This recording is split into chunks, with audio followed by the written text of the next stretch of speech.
because as it has done in so many areas, digital technology has transformed deal sourcing. Now, the process is increasingly going online, which has served to break down geographical boundaries and enhance the competitiveness of younger firms that may not initially have the well established networks of older ones. Equity crowdfunding platforms have also been at the heart of this nascent revolution as they have allowed entrepreneurs access to a broader universe of financiers and vice versa.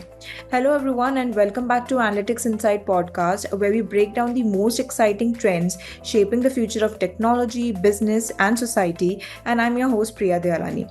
Now, I've been following the headlines. The last few years have brought unprecedented momentum and volatility as well to mergers and acquisitions, private equity investment, venture capital activity, and public listings specifically in the tech sector.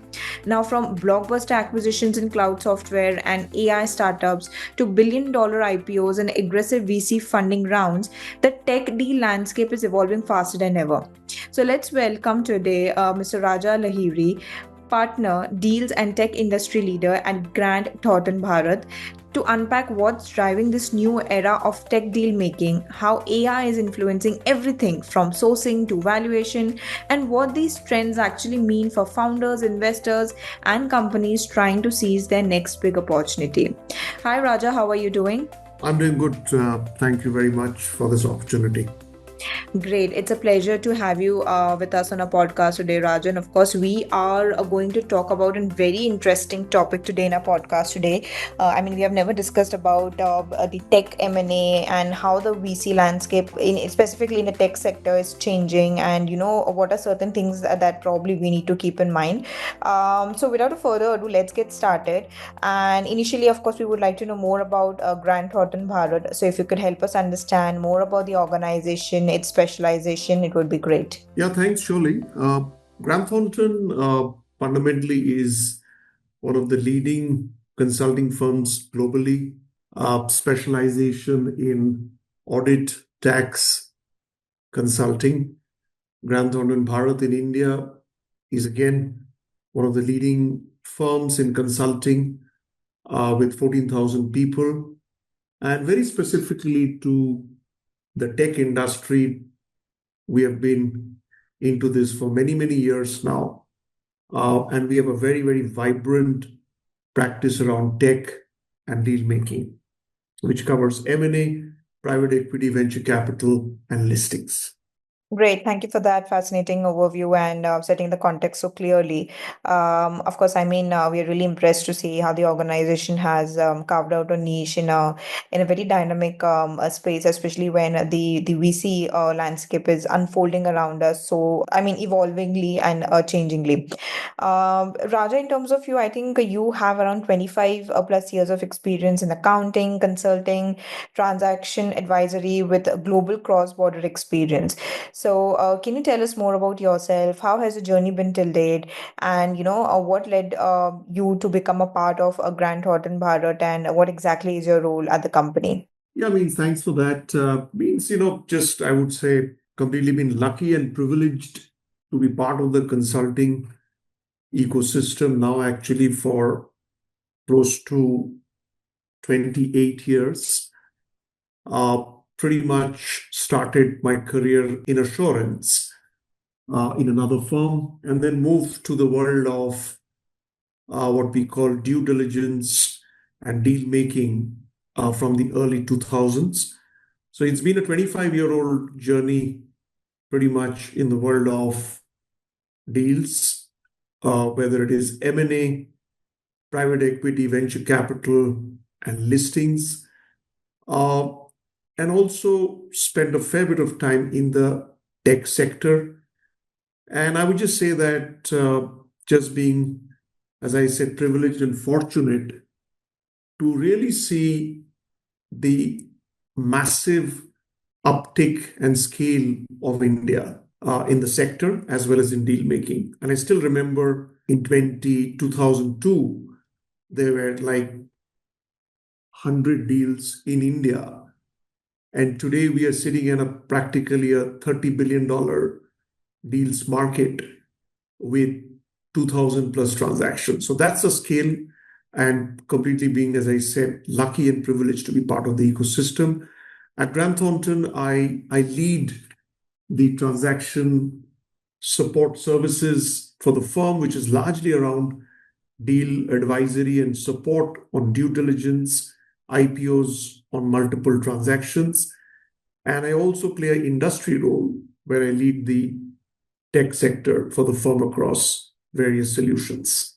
Thank you for sharing that, Raja. And your journey seems pretty impressive, and your role also highlights how you're actively shaping the direction of innovation on ground, and at Grant Thornton also.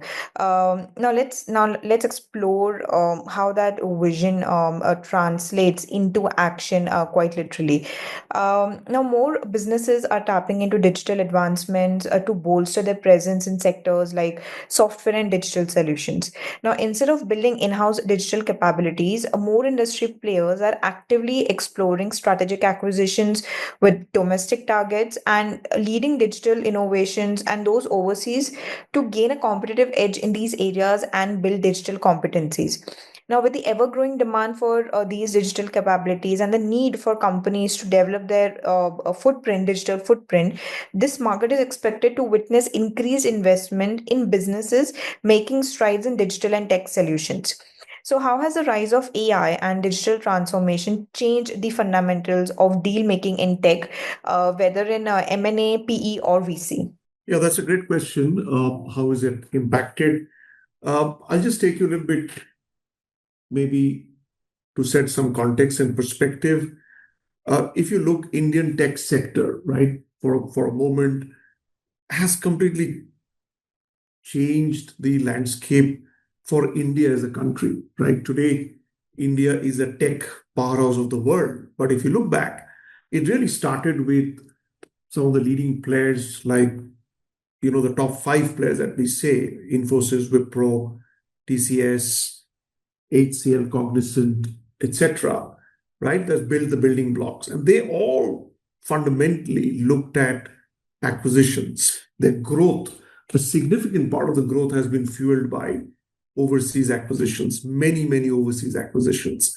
So if you look at the background, Indian tech companies and the sector has always been very, very acquisitive. In fact, Wipro had its own strategy of what is called the string of pearls. That means small niche acquisitions, build it, kind of a pearl and make really part of your growth strategy. So very acquisitive the sector has been. But fundamentally, what has changed? I think what changed, at least what I see, is if you look at 2020, when COVID hit, I think the world really went online and digital, right? But the work did not stop, right? And that possibly clearly cemented the fact of the importance of tech and digital, not just as an enabler to business, but in business in itself. So that really fueled, in my view, a massive change in business models. So online, whether it's, you name any ecosystem of business, whether it is payments, whether it is retail, whether it is consumer, whether it is industrial, you had significant digital presence coming because COVID accentuated that. And we saw massive amount of investments, private equity, venture capital getting poured in to companies. And that also led to listings, building unicorns, and also acquisitions. So as you can see, the ecosystem really, really got vibrant. And we saw that India itself witnessed the maximum amount of tech deals in the period of post-COVID from 2020 to 2024. So super growth of deal making across the ecosystem. If you also think globally, tech is the biggest sector for deal making globally. And you look at the companies, whether it's the Microsofts of the world or the Metas of the world, Nvidias of the world, they've all grown through acquisitions. So the ecosystem has always been very, very active. I think what's changing is, as you said, about the new disruption, right, in the tech world, the buzzword which everybody's talking about, which is first what digital transformation, The second is AI, and everybody's talking about agentic AI. But in my view, this is real change that's really going to be hitting all of us, all businesses, and how it is impacting deal making. Because today, it's not only impacting tech companies who wants to do these acquisitions, but even traditional businesses are looking to buy these assets, because this is not just a tool to to acquire new capabilities, but it's fundamental to survival of the business. So I have this thesis that today deal making in digital transformation, Gen AI, agentic AI is not just an opportunity, but it is a risk of a company not actually making these bets and acquisitions. So I think today this has changed the fundamental of acquisitions, because this is not just a growth strategy, but it is a fundamental disruption in the businesses that are going on. So hence, deal making in this area is going to be uh, very, very significant going forward. Definitely, and I think that's a really insightful perspective. I mean, it's really interesting to see how AI and digital transformation aren't just strategic tools, but more like strategic drivers that are reshaping how the deals are executed, or how we are going to make sure a perfect merger and acquisition, and of course, long-term tech resilience as well. And it's also interesting to see that companies out there also thinking beyond capital infusions and looking at how they can enable tech acceleration from day one itself. So I think it's pretty much transformational. So let's move ahead, keeping the momentum intact. Now, despite a cautious start to 2025, due to market volatility and geopolitical uncertainties, deal makers anticipate an increase in M&A activity later in the year. Now, factors contributing to this optimism include potential regulatory changes, economic conditions, and the strategic imperative for companies to adapt through acquisitions.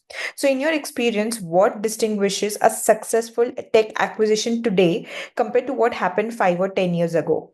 Yeah, that's another great question. I think, first of all, it is a pretty uncertain environment that we are all living in, right? We've looked at some of the perspectives around the tariff, which is of course has changed many multiple uh, shifts in businesses and countries and geopolitical relationships. That's one. We also saw a pretty tense period of the wars that are going on.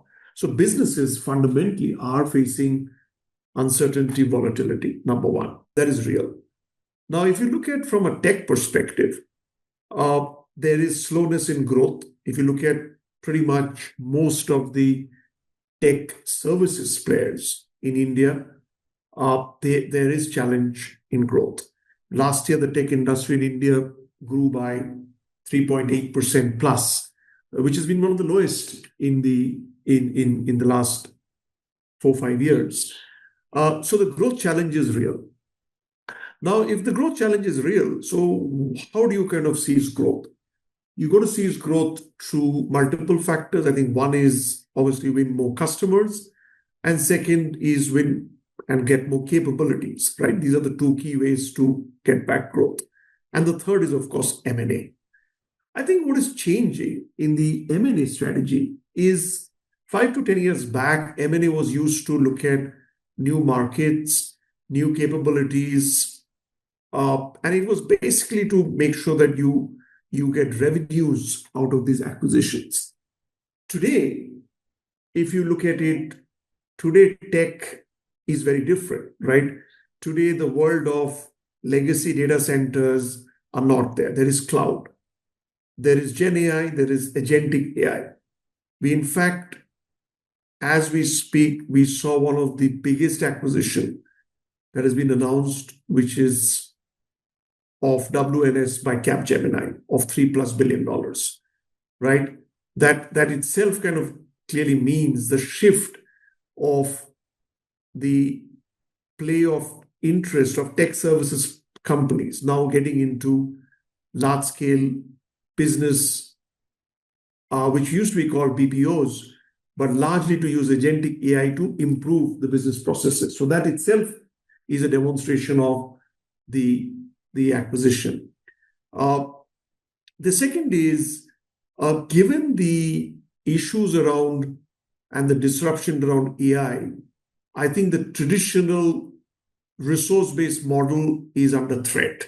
And because of that, so companies are looking to add capabilities through M&A on digital consulting, capabilities around AI consulting, because please understand and note that AI still, while it is a significant disruption, it is still nascent in terms of business outcomes, right? So people are experimenting and people are not sure about the full business outcomes. So it's going to take time. Third areas where people are looking at M&A significantly is around cloud and all the cyber security area. Because as we go through this significant change in digital, but there is also a significant increase in the threats of cyber. So you need both opportunity and you need protection of businesses. So to conclude, I would say M&As today are very precise, focused.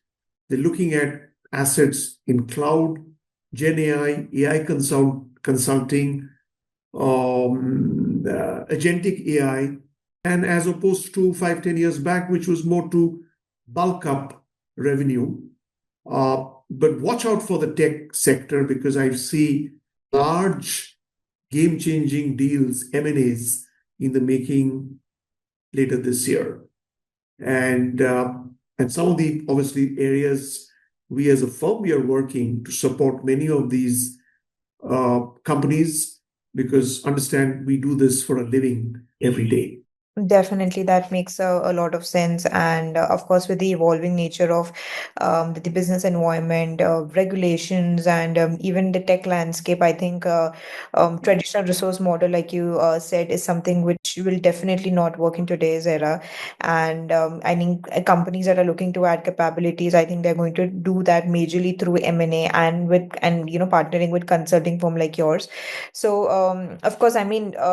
It's fascinating to see that it's not just about acquiring. It's also about seeing the cultural alignment, long-term innovation potential, and they are the transformation catalyst. And thank you for breaking down that so clearly.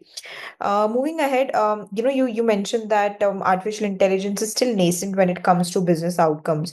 People are still pretty unaware as to what business outcome a particular AI model will help them with. I mean, as AI becomes more prominent in the venture capital industry, the data analytics aspects of these platforms and whatever customized tweaks individual firms can make on their own internally developed technology will somehow become an increasingly silent part of competitive advantage in the venture capital industry. So, beyond being an investment focus, how are you leveraging AI internally to enhance deal sourcing, diligence, or integration? Yeah, no, absolutely. Means, see, the two parts of AI, just to break it for you, there is that the Gen AI that everybody's talking about, which is fundamentally powerful, but end of the day, it is about generating content, right?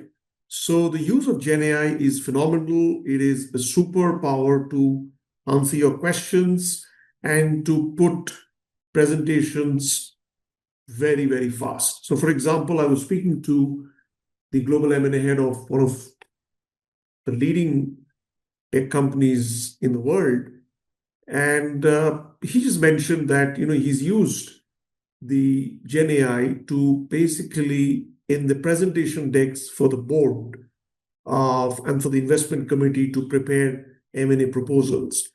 And what used to be taking 5 to 6 days today is being done in perhaps 45 minutes, right? So that's the kind of efficiencies that has brought out by using Gen AI. Coming back to our firm, I think we've already using Gen AI for a lot of data analysis work, right? Uh, Honestly speaking, the confidentiality of client data is something that we're quite uh, careful about. But we are still in an experimenting stage of using Gen AI to basically improve our analytics capabilities. So, for example, reams of data, reams of analysis.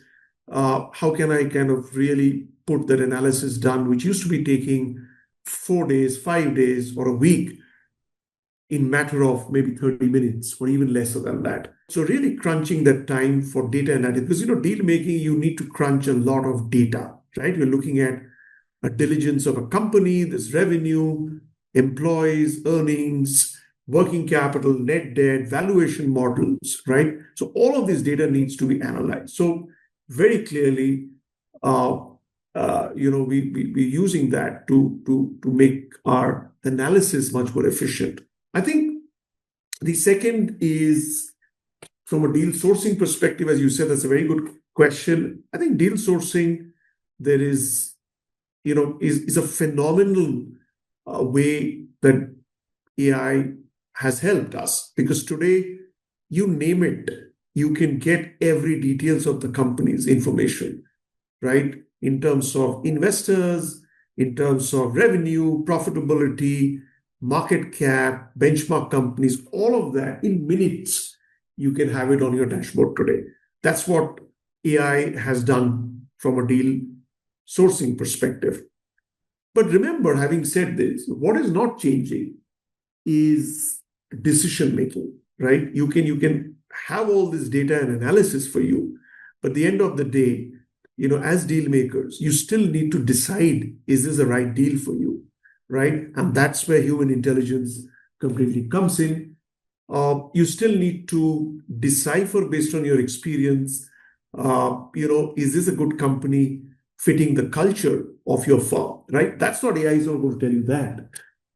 Third, which I think is the most important, you still got to negotiate with the counterparty, because deal making is matchmaking, right? That's not changing, because you still need human intervention, human skills to do that. Uh, but what is interesting, and I think that's what everybody's watching for, is agentic AI.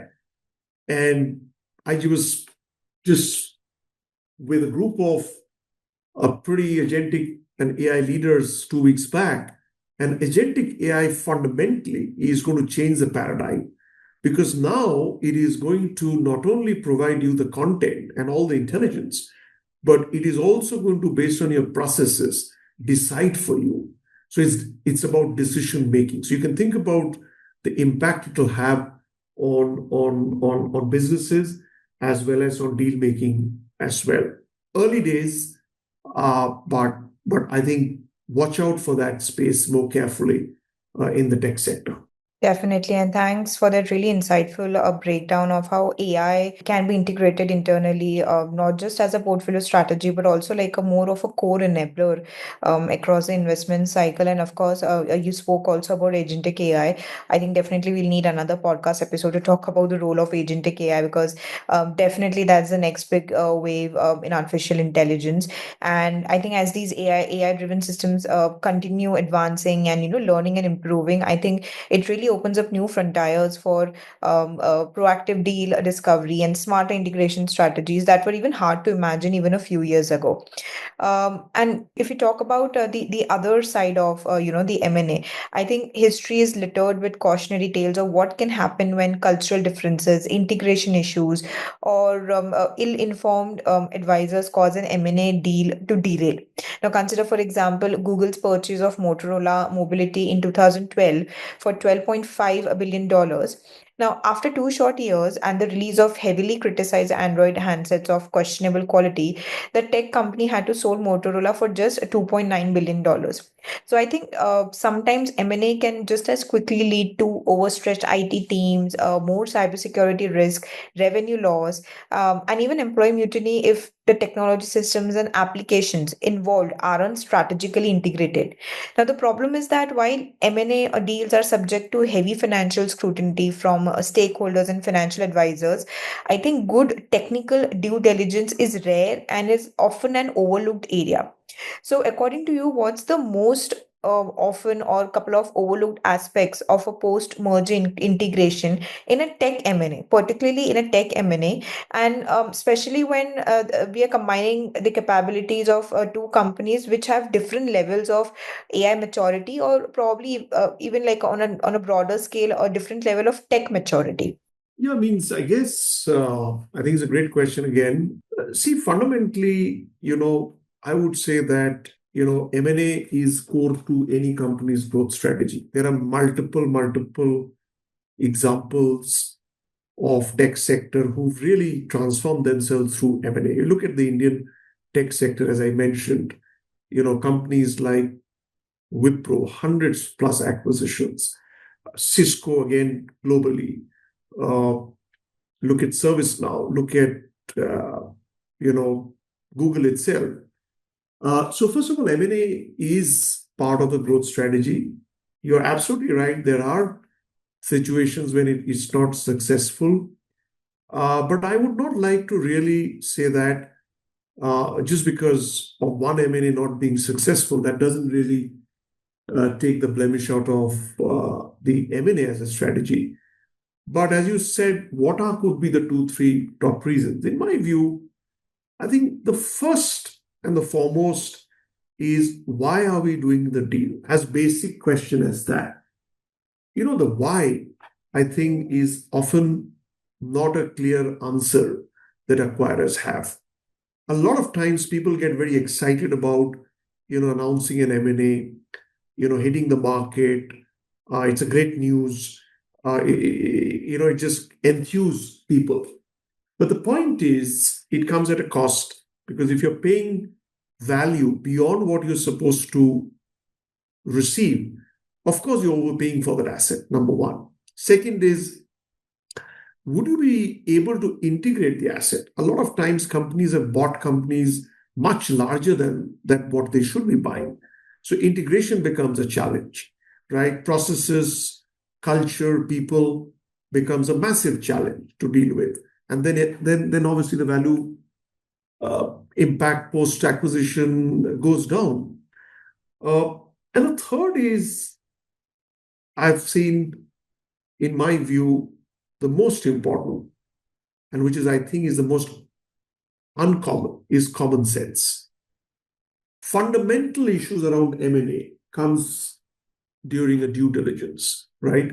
It's not just about the technical diligence. It's about, at Grant Thornton, we often use this word called one due diligence, which is all aspects needs to be considered in a connected manner, which is your financial, tax, regulatory, technology, cyber, HR, integrity, all of it, plus your synergy diligence, all needs to come together. Because if you're not making this diligence one, and you're not really using common sense, right?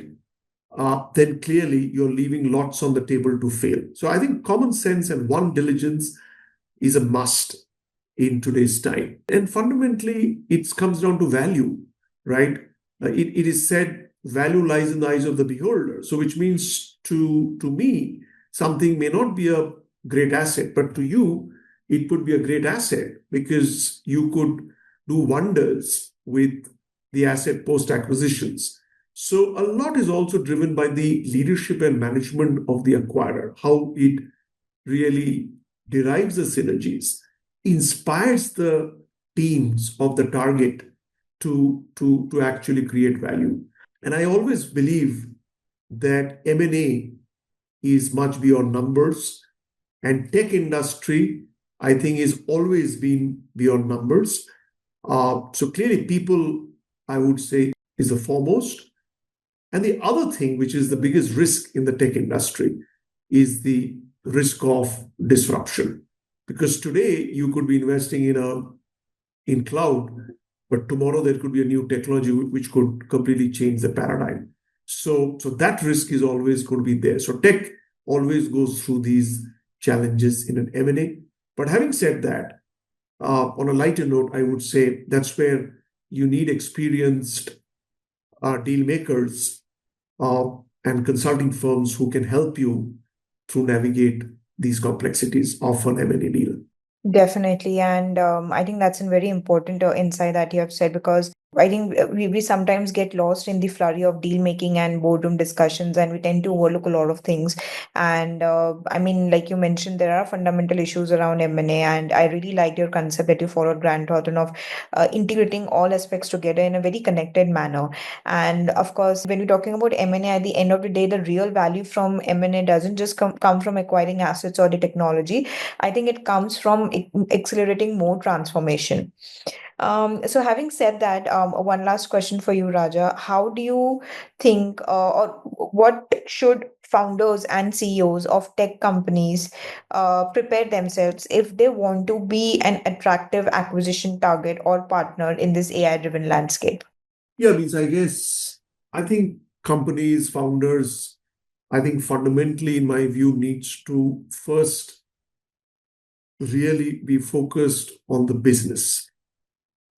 Because end of the day, whatever one does at M&A, the value is derived from the underlying business and the value that the business can generate. So which means sharp focus on the business model, making sure that one is adopting AI and actually not at a loss of risk of not being left behind in this AI race, I think is important because the world is shifting. So customers will demand this change. So very, very focused on the business. So build the business well, which is the revenue model well, the customers, the pricing, the basic economics, the profitability, because that's where value would come from. I think the second most important thing I would say is prepare for M&A. Prepare, prepare, prepare. As they say in any sports or anything that you do in life, first and foremost is preparation. M&A takes time. It can take between 3 months, sometimes 2 years. It's not an easy process. So, which means prepare, appoint advisors, appoint bankers, due diligence advisors, legal, tax, so that you have the proper set of advisors from the start. Uh, get what I call a vendor due diligence, which means prepare yourself from due diligence, because in an M&A situation, the buyer is going to do a thorough due diligence on you as a seller. So make sure that you get prepared on due diligence. And finally, focus on the valuation, because you will clearly be in a situation to negotiate value with the buyer. And that's where the bankers, lawyers, advisors come together along with the founders to look at the valuation. And the third, which I feel the most important, is choose your buyers, choose your partners, because M&A is a marriage, end of the day. A lot of people get great excited by the valuations, but I believe the partnership is like a marriage, which means there has to be a value alignment between the buyer and the seller. There are a lot of M&As, valuation has been great, but there are a lot of M&A disputes as well. So watch out for that. So my advice to founders and CEOs is be careful, be prudent in choosing your buyers, because you don't want to be in a situation in a lot of disputes, because it is increasing in this world. So that would be my advice: is choose your buyers, and finally, I'm quite confident that today's tech entrepreneurs, if they really focus on the fundamentals and do some of these things, there is a massive, massive opportunity of value creation. And let's not forget listings. It's not just M&A. Today, India is going to be the top listing market in the world. So there is enough opportunities for value creation. So I call it value creation through the fundamentals of values, which means principles, ethics, integrity, governance, and the right quality of customers and business would create have the right value system will anyway create values, and that would lead to successful value creation for all stakeholders. Very well said, Raja. Thank you for sharing that. And I think the world of tech deal making has never been more dynamic or complex. On one hand, AI and automation are arming deal makers with powerful new tools to move faster and smarter. And on the other, market volatility, regulatory headwinds, and fierce competitions are raising the stakes for every investment. So I think the winners in this next chapter of M&A, VC, and listings will be those who harness AI not just as buzzword but as a core enabler of smarter, more resilient decisions while never losing sight of the human relationships and ethical foundations that make great companies truly valuable. Thank you so much, Raja, for taking out a time and effort to be on a podcast today and helping us understand that, there are different challenges that we need to solve in terms of the tech M&A. And by proactively addressing these challenges, companies can effectively harness digital transformation to drive growth and maintain competitiveness in an evolving market. Thank you so much to be on a podcast today. It was lovely chatting with you.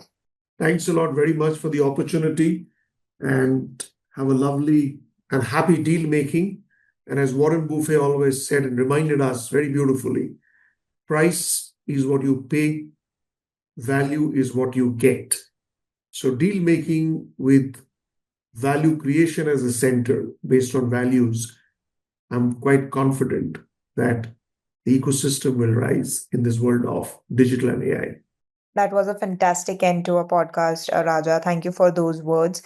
So, that's all for today's episode of Analytics Inside. Thank you for joining me as we explored how deal making is evolving in our tech and AI enabled world. If you enjoyed this discussion, don't forget to subscribe, leave a review, and share this episode with your network. Until next time, keep innovating, keep building, and keep your eyes on the horizon. Thank you so much.